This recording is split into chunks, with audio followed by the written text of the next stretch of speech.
selamat pagi.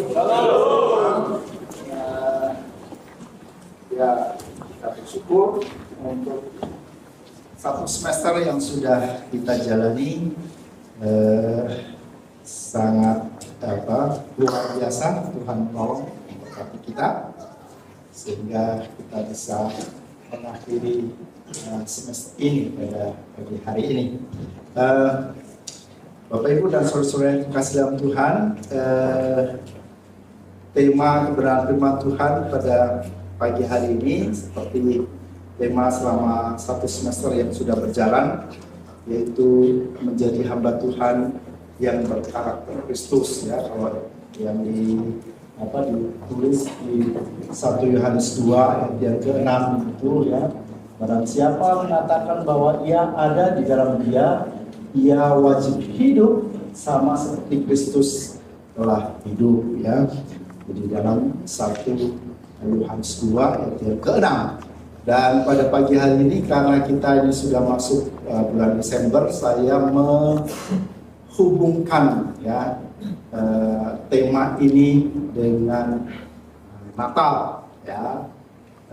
Karena kalau dikatakan di sini kita hidup sama seperti Kristus telah hidup, maka saya mau melihat atau saya mau menjabarkan tentang kerendahan hati Kristus itu ketika Dia datang di tengah-tengah manusia, Allah yang agung itu, ya, mau datang di tengah-tengah manusia, menjelma menjadi manusia. Itu satu karakter, ya, dari kerendahan hati Kristus itu, ya. Saya mau pakai kata kerendahan diri, tapi takutnya salah mengerti, ya. Maksud Kristus rendah diri, ya. Tapi maksudnya itu sebetulnya bahwa Kristus merendahkan dirinya, gitu, ya. Yang harusnya itu, atau bukan harusnya, bahwa Dia sebagai Allah, tetapi Dia datang dalam wujud manusia. Ya, itu satu peristiwa yang sangat luar biasa. Ya, itu sebabnya subtema pada pagi hari ini kebenaran firman Tuhan adalah kerendahan hati Kristus, ya, sebagai satu karakter yang harus menjadi bagian kita juga di dalam kehidupan kita sebagai orang-orang yang percaya kepada Tuhan. Saya ambil kebenaran firman Tuhan didasarkan pada Yohanes 1 ayat 1 dan 14. Ya, Yohanes 1 ayat 1 dan 14 saya akan bacakan untuk kita semua pada saat ini. Pada mulanya sudah ada firman, ya, firman itu bersama dengan Allah, dan firman itu adalah Allah.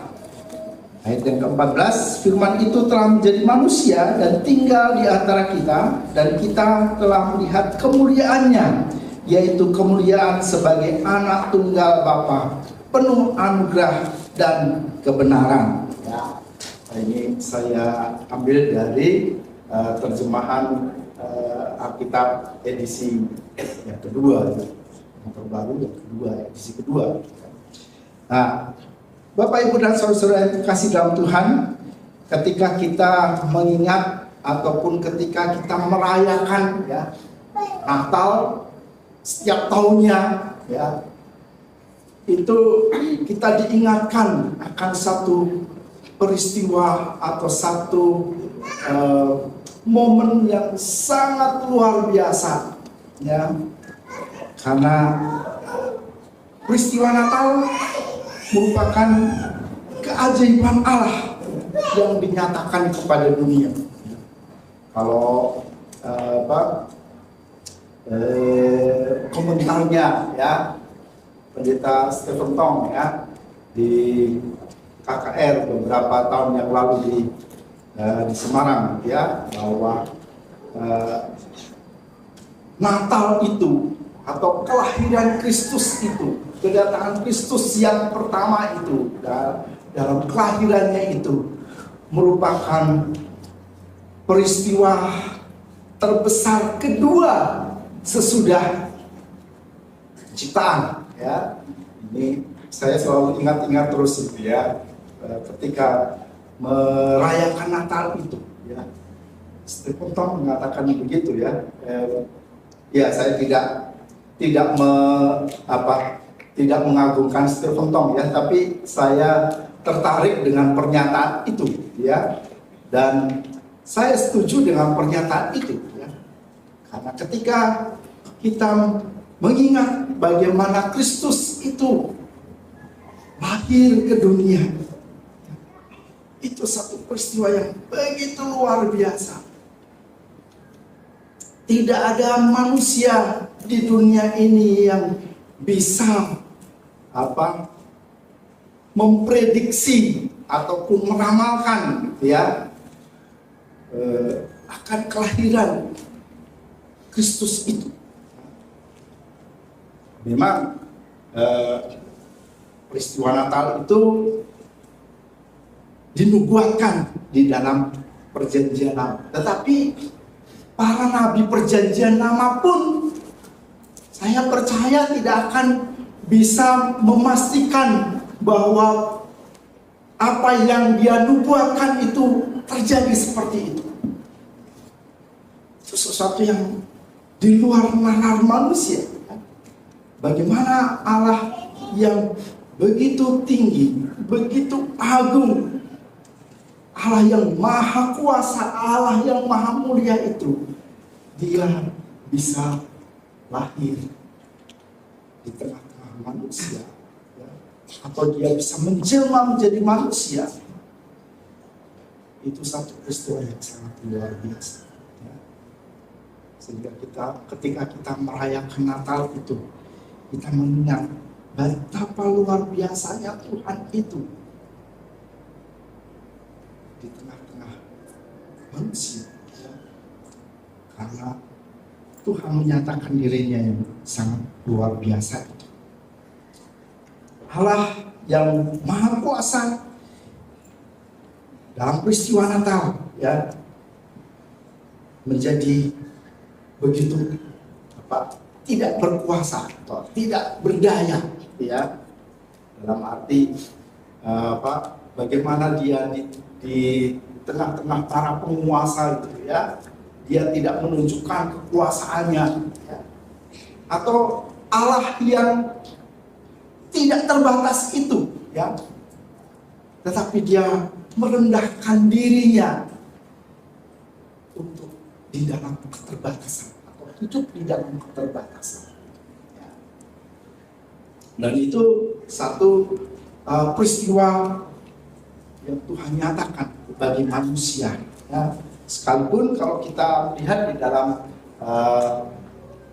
di dalam Yohanes 1 ini, ya, bahwa dia datang kepada milik kepunyaannya, tetapi milik kepunyaannya itu menolak dia, ya, tidak menerima dia, ya. Tetapi dia melakukan misinya yang sangat luar biasa itu di dalam kehidupan manusia. Kerelaannya untuk merendahkan diri di hadapan manusia menjadi teladan dan inspirasi bagi manusia, ya, bagi kita, ya. Itu sebabnya di dalam Filipi, Rasul Paulus juga membahas tentang kenosis, ya. Dia mengosongkan dirinya itu, ya. Di satu isu teologi yang tidak pernah habis-habis dibahas oleh para teolog, ya.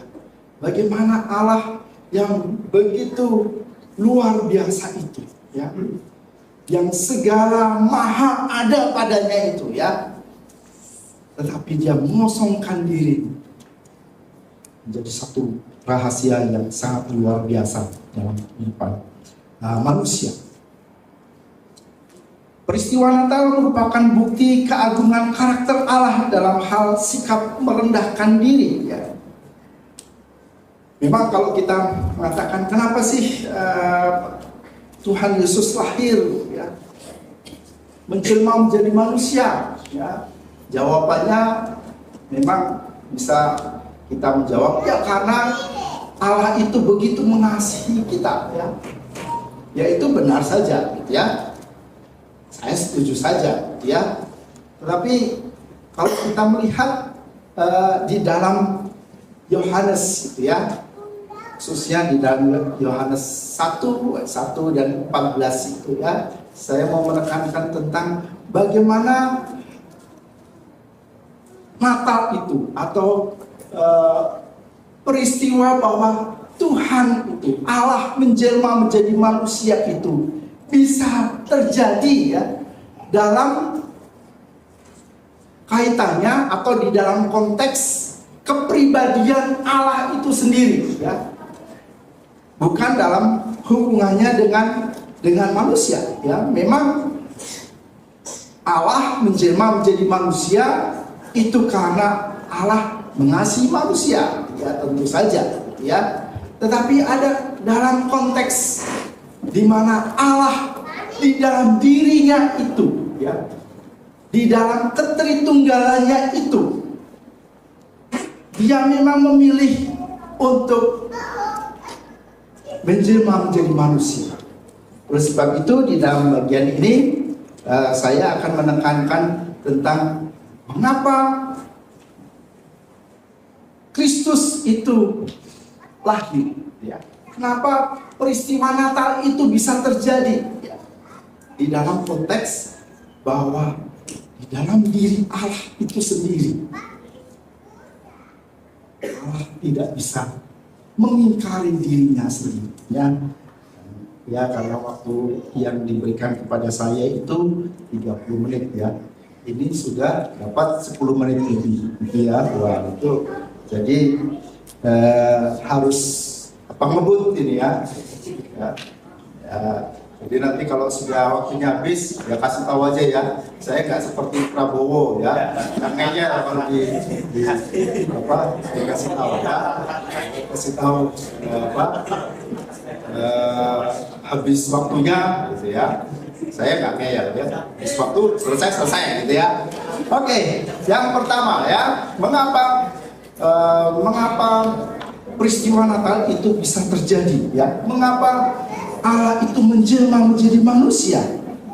Mengapa kerendahan hati Kristus itu dipilihnya, ya, sehingga peristiwa Natal itu terjadi? Hal yang pertama adalah bahwa Allah terikat kepada janjinya sendiri, ya.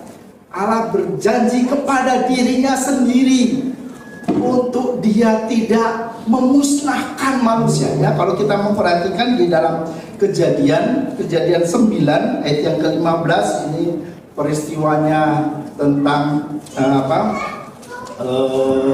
Nuh, ya.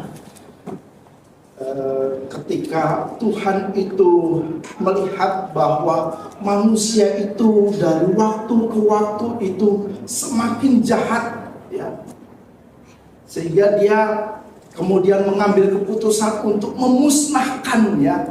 Bahkan di dalam ungkapan yang sangat terkenal, ya, Allah menyesal sudah menciptakan manusia, ya. Tetapi dia berjanji, ya, kepada Nuh dan keluarganya tidak akan memusnahkan, ya. Sehingga ini menjadi satu bagian di dalam teologi, ya, bagaimana janji Allah itu kepada dirinya sendiri. Dia bukan berjanji kepada manusia, ya, tetapi kepada dirinya sendiri bahwa dia tidak akan memusnahkan, ya. Oleh sebab itu kemudian aksi penyelamatan, ya, manusia itu dilakukan terus-menerus, ya, oleh Allah, baik melalui para nabi atau melalui hukum-hukum yang Tuhan berikan, ya. Allah memegang teguh janjinya itu untuk tidak memusnahkan manusia, ya. Sebetulnya kalau mau memusnahkan manusia, apa halangannya? Tentu saja tidak ada halangan bagi Allah untuk memusnahkan manusia, ya. Tetapi karena dia sudah terikat kepada janji dirinya sendiri, ya. Makanya sekalipun manusia tetap saja, ya, dari zaman dulu kala sampai sekarang, bahkan sampai yang akan datang, manusia itu kecenderungannya kepada dosa, ya. Tetapi Tuhan melakukan, ya, usaha-usaha untuk menyelamatkan manusia itu. Makanya kemudian peristiwa Natal itu bisa terjadi, ya. Keteguhan Allah, ya, untuk berpegang teguh kepada janjinya itu yang membuat bahwa apa yang dilakukan oleh manusia, ya, yang selalu cenderung kepada dosa itu, tetapi Tuhan memberikan jalan keselamatan, ya. Sehingga dalam surat Ibrani katakan, kalau pada zaman dulu kala Tuhan itu menyatakan diri, ya, melalui para nabi dan sebagainya, tetapi pada zaman akhir ini menyatakan diri melalui anaknya. Karena yang lalu-lalu itu sudah tidak mempan lagi, ya. Bahkan menyatakan diri melalui anaknya pun, ya, dunia ini menolak dia juga. Tetapi itu yang dipilih oleh Allah. Kemudian yang kedua, ya, alasan yang kedua adalah karena ketaatan anak kepada bapaknya, ya. Dalam ketritunggalan Allah, gitu, ya. Dalam diri Allah Tritunggal ada keselarasan dalam hubungan atau relasi, ya, satu dan yang lainnya, ya. Tidak mungkin di dalam Allah Tritunggal itu ada pemberontakan, ya.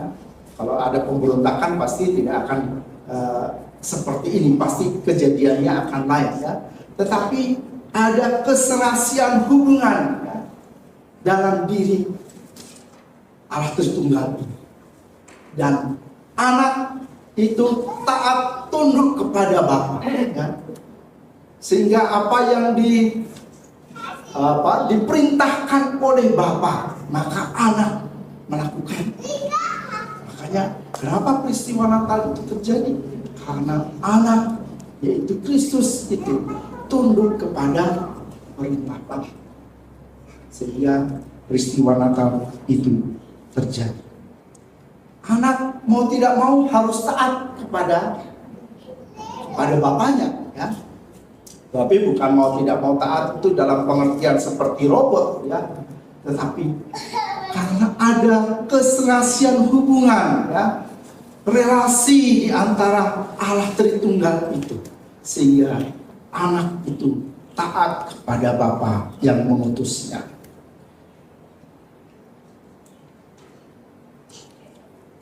Bapa mengutus anak untuk misi keselamatan manusia berdosa.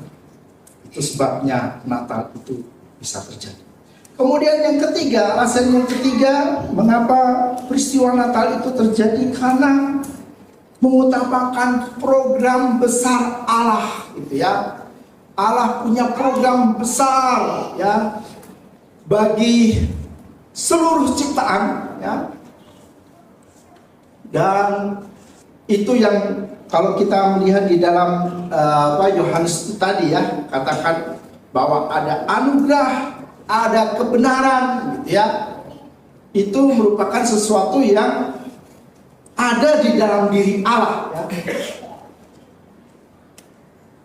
Oleh sebab itu Allah menganugerahkan kepada manusia itu, ya, keselamatan yang sangat besar itu bagi seluruh manusia berdosa itu. Dan itu sebabnya kenapa Kristus harus lahir, kenapa Kristus harus datang menjelma menjadi manusia, ada di dalam rupa manusia, padahal dia adalah pribadi yang agung, pribadi yang maha mulia dan sebagainya.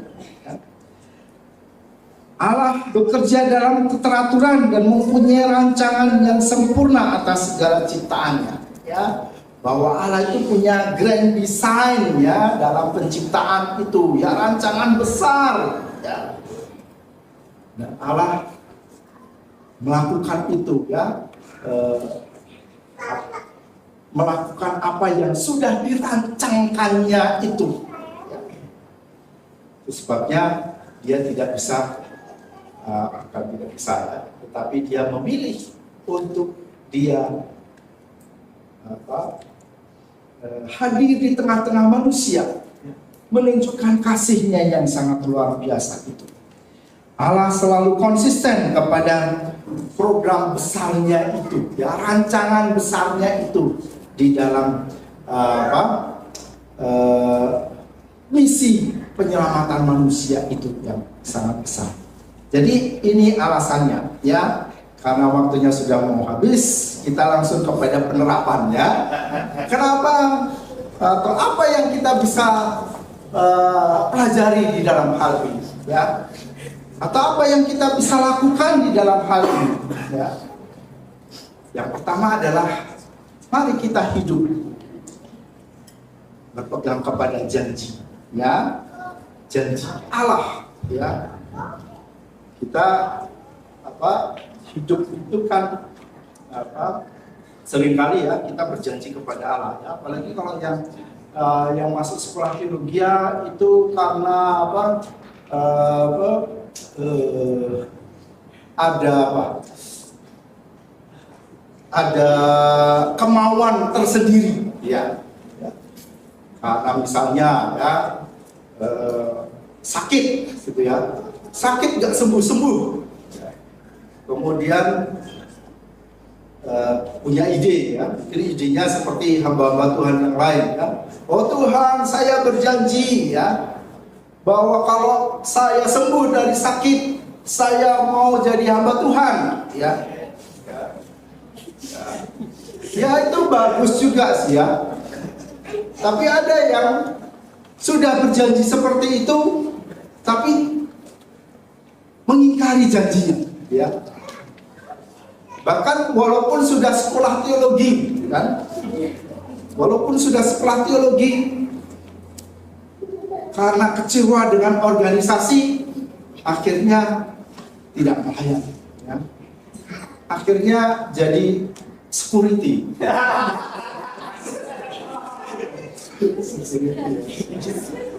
Supaya keren juga security. Atau akhirnya buka kebun saja gitu ya, lupa akan janjinya ya. Mari saudara, kalau saudara kita berjanji di hadapan Tuhan ya, kita betul-betul pegang janji ya. Karena Tuhan sendiri juga berjanji akan setia kepada kita di dalam kehidupan ini. Pasti Tuhan akan memberkati ya setiap orang yang berpegang kepada janji Tuhan itu. Kemudian yang kedua, mari kita hidup di dalam ketaatan ya. Kalau Allah Tritunggal saja gitu ya, ada relasi ketaatan di situ ya, maka kita pun juga harus taat kepada Allah, taat kepada firman-Nya ya, di dalam kehidupan kita. Kalau kita diberikan perintah untuk kita melayani, mari kita mentaatinya ya. Di Running Text TV itu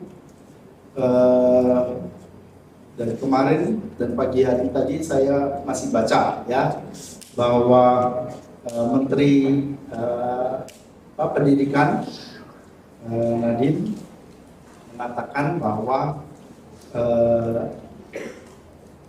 guru itu perannya tidak bisa digantikan oleh teknologi ya. Secanggih teknologi apapun juga gitu ya, peran guru itu sangat penting. Nah, kita sebagai hamba Tuhan itu kan juga berperan sebagai guru, ya. Jadi guru bukan hanya karena jurusannya itu Pak, gitu ya, kita jadi guru, gitu ya. Tapi kita sebagai hamba Tuhan, sebagai penginjil, pendeta, itu juga peran guru juga. Maksud saya apa? Maksud saya adalah bahwa kalau peran guru itu tidak bisa digantikan oleh kecanggihan teknologi apapun juga, ya. Mari kita taat kepada Tuhan, ya. Kita sudah berjanji untuk kita mau menjadi hamba Tuhan, ya. Tapi kemudian ada saja alasannya. Sekarang karena kecanggihan teknologi tidak perlu guru atau tidak perlu hamba Tuhan, ya. Karena yang berkhotbah itu kan bisa pakai teknologi canggih, ya, dengan AI, gitu ya. Jadi yang khotbah itu tinggal lihat di layar televisi saja, kan. Tapi secanggih-canggihnya teknologi itu tidak akan bisa menggantikan peran guru itu. Karena teknologi itu tidak akan bisa ada relasi, ya. Relasi dari hati ke hati nggak akan mungkin bisa, ya. Tetapi sebagai seorang hamba Tuhan, sebagai seorang guru, atau sebagai seorang penginjil, atau apapun juga, ya, yang kita layani adalah manusia, ya. Peran itu harus kita lakukan. Relasi dari hati ke hati itu harus kita lakukan. Dan itu bagian daripada ketaatan kita untuk kita melakukan tugas tanggung jawab. Mari kita taat, ya, kepada apa yang sudah kita janjikan, ya, kepada Tuhan, ya, kepada diri kita sendiri, atau bahkan juga kepada keluarga dan sebagainya. Mari kita mentaatinya, karena itu sangat penting di dalam kehidupan kita. Dan yang berikutnya, kita juga harus hidup, ya, di dalam keteraturan, di dalam perencanaan, ya. Kalau Allah sendiri punya perencanaan yang begitu baik, ya, dalam proyek keselamatan manusia, maka kita pun juga harus hidup di dalam keteraturan, ya, supaya kita jadi hamba Tuhan itu bukan hamba Tuhan yang asal-asalan, gitu ya. Tapi hamba Tuhan yang teratur, hamba Tuhan yang benar, ya. Ya, sekalipun memang sekarang mungkin menjadi hamba Tuhan itu bukan pilihan utama, gitu ya. Ya, daripada lebih baik, ya, jadi hamba Tuhan, gitu ya. Tapi mudah-mudahan tidak seperti itu, ya, yang ada di sini. Tapi mari kita hidup di dalam keteraturan. Mari kita hidup mempunyai komitmen untuk kita hidup secara benar di hadapan Tuhan. Sebagaimana Tuhan yang sudah memberikan keteladanan, ya, di dalam kerendahan hati, di dalam kerendahan dirinya, gitu ya.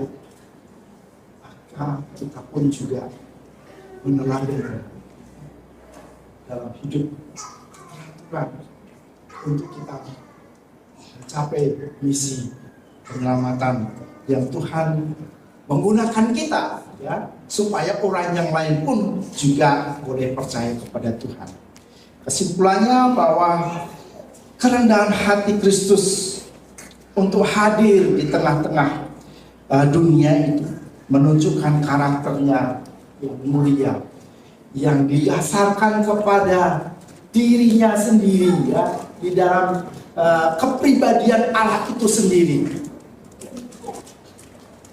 Karakter Allah yang begitu mulia yang ada di dalam dirinya yang kemudian diwujudkan di dalam kedatangannya di tengah-tengah dunia yang berdosa ini. Dan semuanya itu hanya untuk kemuliaan nama Tuhan.